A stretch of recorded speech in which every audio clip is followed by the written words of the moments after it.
informativa dejó más claro que nunca la centralidad que tiene el Poder Judicial, no solo a nivel nacional, sino también acá en la provincia. Vamos a dialogar ahora con quien preside el máximo organismo de la justicia provincial, el Tribunal Superior de Justicia, el doctor Sebastián López Peña. Bienvenido, muchas gracias. Al contrario, gracias por estar acá en Voz y Voto. Siempre es muy interesante poder dialogar con ustedes. Tengo que empezar preguntando sobre este hackeo que sufrió el Poder Judicial de la provincia ya hace más de un mes, aproximadamente, sí. Poquito menos. Todo se subsanó, no se perdió ninguna información sensible de ninguna causa, está todo resguardado. ¿Cuál es la situación a hoy? Sí, la información no se perdió. Lo que hay es una demora en la puesta en marcha de la normalidad de todas las aplicaciones que tiene el servicio informático del Poder Judicial. La información estaba a buen resguardo, tenía varios backups hechos en diferentes lugares. Nosotros teníamos la certeza desde el comienzo de que esto no se había tocado. Además hay ciertas medidas de seguridad adicionales que tienen estos backups, de manera tal de que quien ingresa o si un ciberdelincuente pudiera ingresar, tampoco le es tan sencillo extraer la información. Pero lo cierto y real es que fue un ataque muy serio, que hizo muchos daños a los servidores del Poder Judicial y que dos de las grandes virtudes que tenía el sistema informático del Poder Judicial se vuelven en contra a la hora de establecer alguna restauración en los plazos, por lo menos, en que se están realizando. En primer lugar, el tamaño de la organización, no solamente de la organización del Poder Judicial en sí mismo, sino del sistema informático del Poder Judicial, que tiene más de 8.000 terminales en 24 sedes judiciales. Una organización que desde el punto de vista informático es de las más grandes de la provincia y una de las más grandes del país. Y en segundo lugar, el alto nivel de digitalización que habíamos alcanzado y que hemos alcanzado a raíz de la puesta en marcha de no solamente los expedientes judiciales, sino también de una serie de aplicaciones que conllevan a la administración de justicia, motivo por el cual el proceso de restauración de estos datos luego del hackeo lleva un poco más de tiempo en virtud de que es algo muy grande, digamos, para realizar. Claro. Pero no hay daños permanentes, los datos han sido íntegramente recuperados y la puesta en marcha en cuanto al normal funcionamiento, velocidad sobre todo, etcétera, Claro. va a llevar un tiempo y paulatinamente, Claro, a medida que pasen los días, se va a ir normalizando la estabilidad del sistema y la velocidad del sistema. afectó en mucho los plazos de la justicia, que de por sí ya son largos porque hay muchas causas. ¿Los retrasa mucho esta situación? Bueno, hubo 2 semanas donde estuvieron suspendidos los plazos procesales. Eso no significó que hubiera inactividad, porque la suspensión del plazo lo que provoca es que no haya obligación de contestar cuando hay un plazo para hacerlo. Pero si alguna de las partes lo quería hacer, lo podía hacer y la causa podía proseguir. En materias de audiencias, por ejemplo, las suspensiones de audiencia han sido muy pocas, incluso muchas menos de las que preveíamos, ¿no? Yo mencionaba esto de la centralidad del Poder Judicial en esta semana por la agenda. Uno de los episodios ha sido toda esta situación planteada en torno a la vicepresidenta por el juicio que se le está realizando. Es en la justicia federal, claramente, no es la justicia provincial de Córdoba, no tiene nada que ver. Pero bueno, se está llevando adelante este juicio tan importante, con impactos históricos.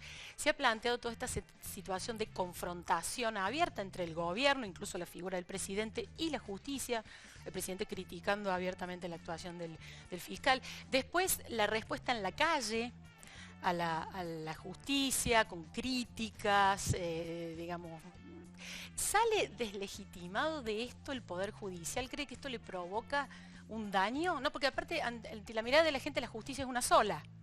Y ese es el problema, ¿no? En mi anterior visita aquí hablábamos de eso, ¿no? Y cómo la imagen del Poder Judicial de Córdoba por ahí se podía haber resentido por actuaciones que hay en otro Poder Judicial, en este caso el Poder Judicial Federal. Sí, sin lugar a dudas, si la gente no advierte la diferencia entre una y otra, por supuesto la imagen se ve resentida.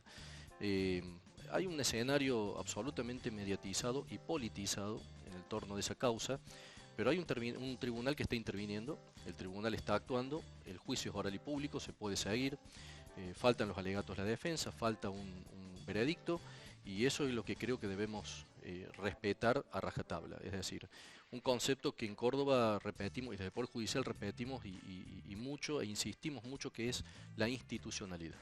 Y la institucionalidad implica un respeto a rajatabla por la división de poderes, la no injerencia de un poder del Estado en otro poder del Estado, incluso a modo de opiniones o lo que sea, y sobre todo cuando hay un tribunal en pleno ejercicio de su jurisdicción. Claro, es peligroso que el presidente opine así. Sí, además está constitucionalmente vedado a hacerlo, además, ¿no? Pero más allá de las conductas o inconductas que desde la política pueden producirse, uno desde el lugar que ocupa debe velar por esto que le decía, la institucionalidad, el respeto y dejar que el tribunal que en este momento está interviniendo, en este caso una cámara en lo criminal, en la ciudad de Buenos Aires, dicte su veredicto con la mayor libertad posible. Claro, ¿cree que les impacta esto a los funcionarios judiciales en sus decisiones, semejante vorágine alrededor? Mire, por supuesto que uno no vive en un termo, por supuesto que uno escucha y sale a la calle y puede recibir a lo mejor en causas que tienen tanta virulencia, ¿no? Si se quiere, política y social, puede recibir, leíamos cómo la Corte Suprema había dispuesto incluso unas custodias específicas para los tribunales, y por supuesto que esto repercute, pero no debería repercutir ello en la decisión, ¿no? Claro, en el fallo. Mire, quien condena o absuelve es el expediente y son las pruebas que hay en el expediente, de manera tal de que hay que dejar trabajar con libertad a un tribunal cuyo trabajo además se puede visualizar porque la etapa que está pasando en el juicio es oral y pública, claro.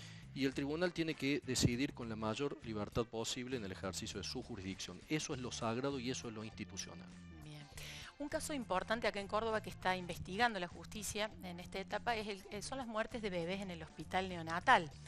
La novedad de esta semana fue que el fiscal Garzón, el que investiga la causa, presentó otra denuncia por el presunto accionar equívoco, encubrimiento, posible encubrimiento es lo que se le atribuye a un fiscal, el fiscal Guillermo González, que aparentemente habría estado enterado de que se investigaba esto como una investigación administrativa, ¿no? Casos de bebés lastimados dentro del hospital, un mes antes aproximadamente de que el caso llegara efectivamente a la justicia con una primer denuncia. La consulta es, si un fiscal se entera de una situación así que se está llevando dentro de un hospital con funcionarios del hospital, autoridades involucradas y demás, donde hay presunto riesgo de bebé, ¿está obligado a llevar el tema a la justicia, digamos, a empezar una investigación judicial? Es una pregunta difícil en mi posición, en primer lugar, porque es una pregunta abstracta, pero al mismo tiempo se refiere a un caso concreto. Claro. Y lo que yo no puedo opinar es del caso concreto, claro. Atento a que es una causa que eventualmente podría y debería intervenir a futuro. Pero sí quiero puntualizar lo siguiente. En el caso de la denuncia del fiscal Garzón, se realizan dos actuaciones paralelas. Una es una investigación penal, en la que un fiscal deberá determinar si existe o posiblemente existe algún delito, que en el caso de la intervención de un fiscal de instrucción implicaría que este delito, esta investigación sea promovida ante un juez de control.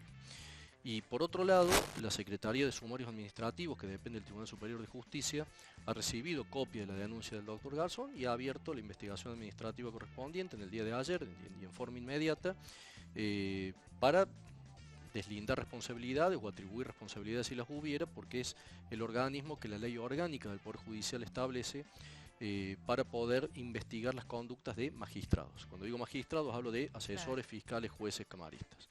Eso está en marcha, se está trabajando, está bajo secreto sumarial todavía, y más allá de que no puedo hablar más por cuestiones procesales y legales, los mecanismos, de nuevo, institucionales están en marcha. Claro, pero digamos, no existe en abstracto la situación en que un fiscal pueda ser consultado por una situación que todavía no está clarificada, si configura un delito susceptible de ser llevado a la justicia en una institución pública, por ejemplo. ¿Toda conversación tiene que ser en el marco de una investigación judicial o no? Mire, cuando se resuelva en el caso concreto podré, desde mi lugar, emitir una opinión. Bien, bueno, lo llevo a otra cuestión del Poder Judicial en Córdoba. Usted la otra vez que estuvo acá mencionó que había tenido un gran crecimiento en la población carcelaria, que se había, creo que dijo, duplicado en 10 años, y habló de la necesidad de invertir más en cárceles, ¿no? Y en todo lo que eso implica, personal, digamos, la cárcel entendida como un mecanismo de reinserción social y de recuperación de los convictos.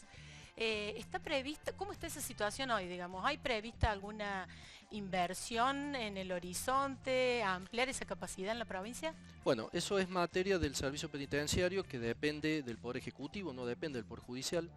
La información que nosotros hemos tenido últimamente es que hubo varias ampliaciones de pabellones y de módulos en distintas cárceles. Villa María creo que fue la última. En la cárcel de Bower también hay permanentemente ampliaciones. No hemos tenido noticias de cárceles nuevas o de un viejo proyecto que tenía la Nación de establecer una cárcel federal en Córdoba. Eso en su momento se habló y mucho, luego quedó en la nada. No hemos tenido mayor conocimiento al respecto. ¿Y le preocupa a la justicia eso, que esté excedida la capacidad o esté al tope, no sé cómo la califica? Sí, yo creo que está no excedida, pero creo que está llegando a un límite de capacidad. Por supuesto, habrá que ver cuáles son las ampliaciones estas que hay, ya sea desde cárceles chicas, como este año visitamos la cárcel de Villa Dolores, donde justamente estaban haciendo nuevas celdas, en Villa María, como le decía también, había. En la medida que haya mayores ampliaciones físicas, bueno, es una solución que es una solución parcial.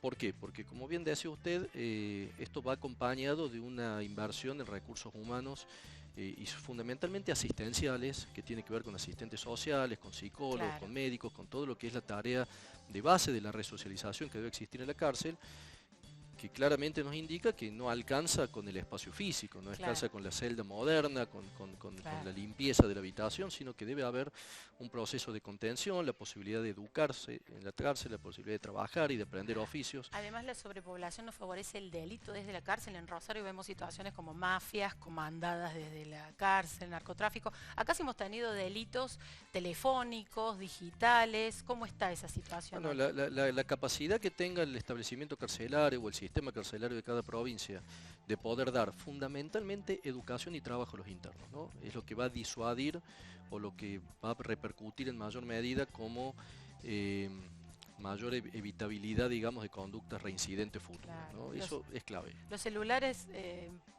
manos de presos, digamos, siguen siendo todo un problema, ¿no? Siguen siendo todo un problema. Ellos acceden, es complejo quitarles el acceso a... Hay requisas cada tanto, uno se entera que hacen requisas y en el medio de las requisas secuestran algún número de celulares o de otros elementos que por el reglamento carcelario típico no podrían tener, pero sin duda es un problema que se va dando no solamente en Córdoba, se da en todo el país, en toda la región y hasta en el mundo, le diría, estas problemáticas de tenencia de elementos que están vedados para los internos carcelarios. Bien. Bueno, doctor, muchísimas gracias, muy interesante. Ya lo tendremos nuevamente por acá en Voz y Voto. Muchas gracias, Muy mucho gusto. amable.